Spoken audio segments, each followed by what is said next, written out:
The other match already signed for Crown Jewel 2 Electric Boogaloo is Team Hogan against Team Flair.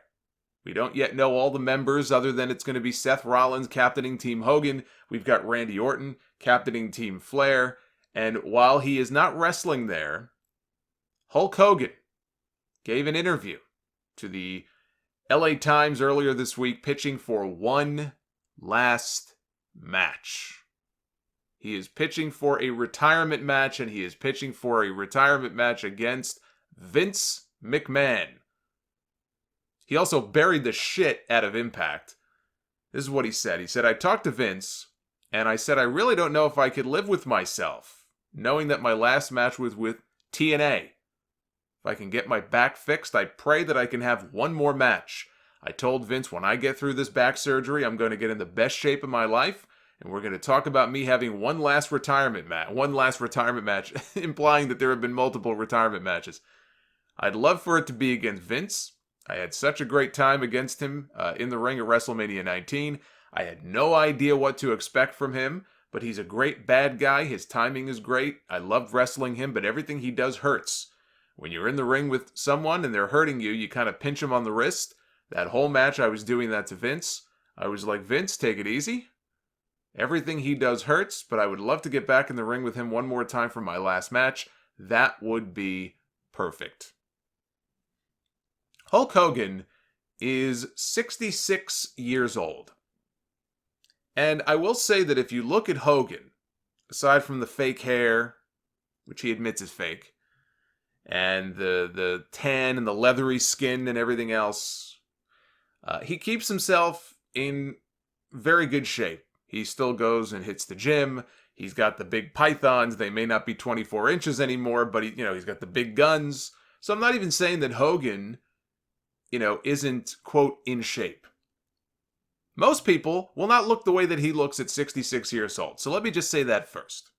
But he is 66 years old. And he is about to undergo his 10th back surgery.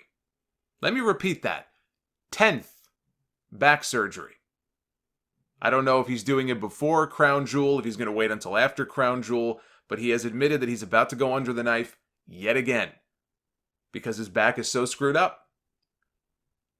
I don't ever need to see him in the ring wrestling ever again, whether he takes bumps or not, and he would not. I can't see how he would even be able to take any kind of back bump or flat back bump, so it could just be a thing where people Vince runs into his fist and the match ends in 15 seconds. I don't want to see that. Who wants to see this? Other than Hulk Hogan.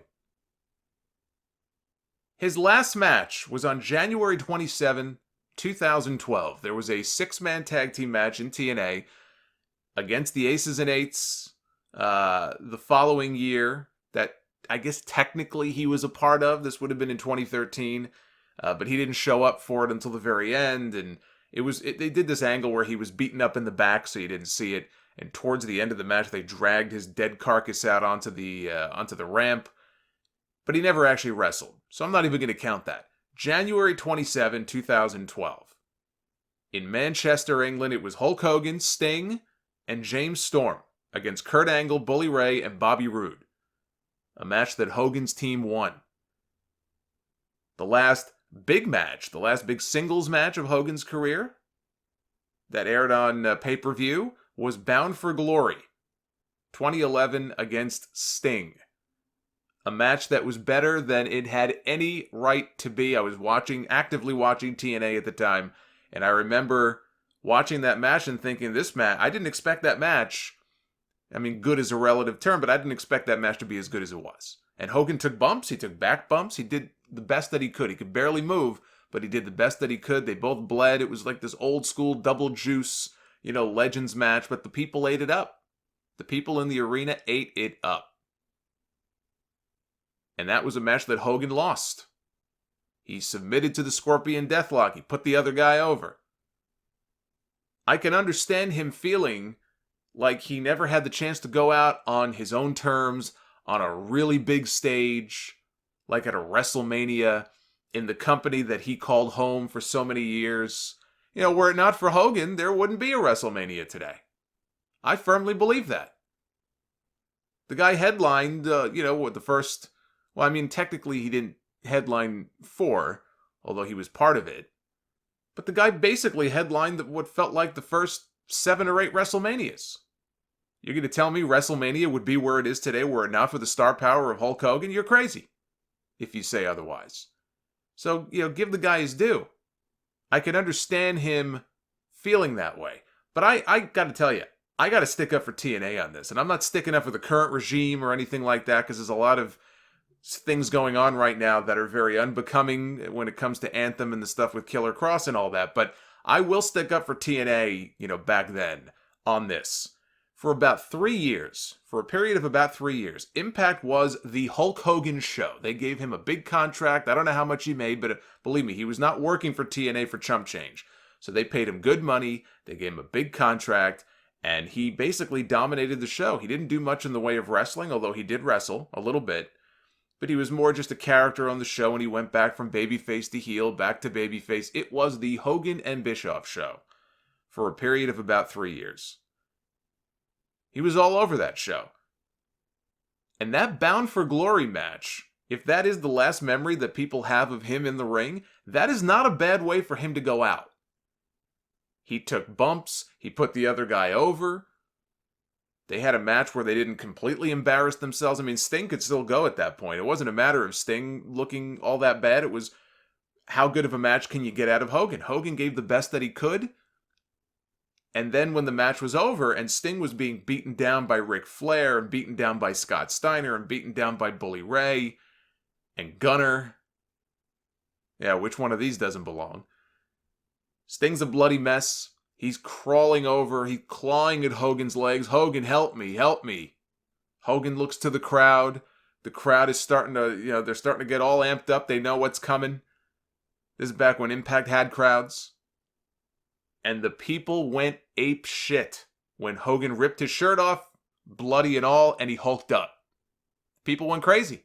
He turned babyface. And it was a genuinely great moment. Those are the best moments in wrestling, when you have a big angle or a big turn like that, and the crowd is into it. And Hogan's had a lot of them in his career. Look at WrestleMania 18 when he hulked up against The Rock. One of the greatest moments in WWE history. One of my greatest regrets, I wasn't going to WrestleManias back then. I would have loved to have been in the crowd for that. But this was a genuinely great moment. And he was in there with friends like Sting and Ric Flair and Eric Bischoff. So for him to say, I couldn't live with myself if my last match ends up being in TNA, even if he is, maybe he's thinking of that 6-man tag, 2 months after this.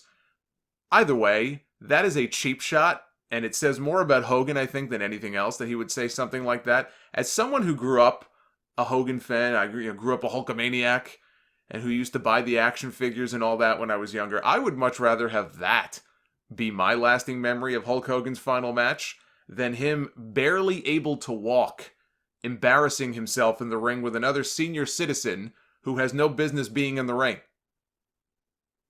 Vince McMahon is 74 years old. Whatever Hulk did have left in the tank, we got that last little bit of it in TNA. That was 8 years ago. It's kind of like Kurt Angle. If you look at his WWE run, sad to say, but we got whatever was left in the tank for Kurt Angle, we got the last of it in TNA. Because we never got to see the Kurt Angle even, remotely resembling his old self in WWE. Unfortunately, his body just, look, age and injuries, it catches up with everybody. Kurt Angle gave more years to TNA during that run than he ever had in WWE before, which is kind of crazy to think about. So, a lot of these guys got, the best of their final years in the ring. Maybe you want to throw Sting in there too, came in TNA. And Hogan is among those people. Whatever he had left, he left there. He did have and that was 8 years ago. That match with Sting was 8 years ago. He was 8 years younger at that point. And he still looked old. But he was 8 years younger.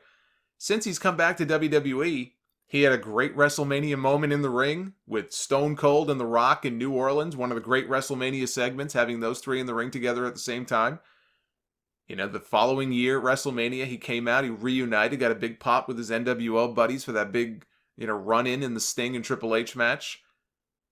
The man is in so much constant pain, he is allowing his doctors to rip open his back for a 10th time. Some of these guys need to know when to just let it go. And I hope that Vince McMahon has enough sense to say, listen, I'm old as shit. I don't need to be in the ring anymore, and neither do you. And he puts an end to this little fantasy once and for all.